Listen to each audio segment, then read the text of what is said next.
अगर आप भी चाहते हैं सपना म्यूजिक का ऑडियो वीडियो सबसे पहले आप तक पहुंचे, तो लाल बटन दबाकर चैनल को सब्सक्राइब करें और बेल आइकन को दबाना ना भूलें।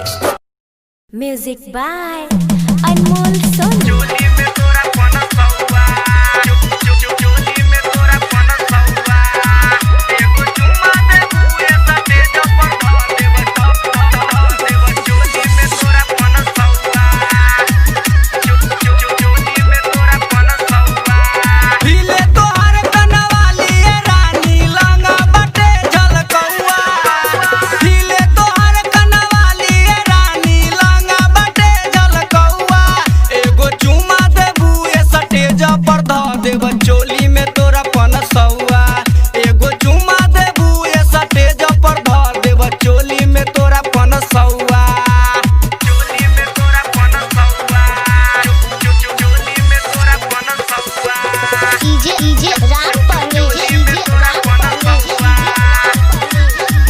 एगो चुमा देबू ए सटेज पर धर देब चोली में तोरा पनसौआ होई जदी मार राखब हम ही बचा के हो, एही से हम कहतानी नाच न ललचा के हो, नाच न ललचा के हो। होई जदी मार राखब हम ही बचा के हो, एही से हम कहतानी नाच न ललचा के हो। देखी तोहरा ओठा लाली रानी राती के बोलेला कौआ, देखी तोहरा ओठा लाली रानी राती के बोलेला कौआ।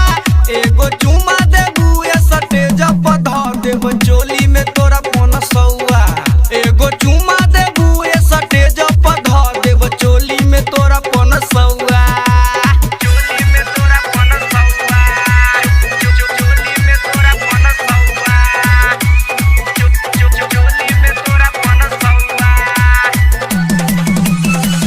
नाम मिथलेश बानी जिला के रंगवाज हो, नखरा छोड़ा देब जदी बनबू रनबाज हो। नाम मिथलेश बानी जिला के रंगवाज हो, नखरा छोड़ा देब जदी बनबू रनबाज हो। राइटर ललित जी अनमोल सोनी पियले बा मिलक के पौआ, राइटर ललित जी श्री लाल मिलक के पीले बा पौआ।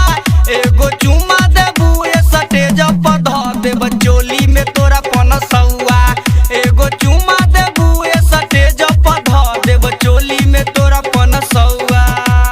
हिले तोहर कनवाली रानी लंगा बटे झलकौआ, हिले तोहर कनवाली रानी लंगा बटे झलकौआ।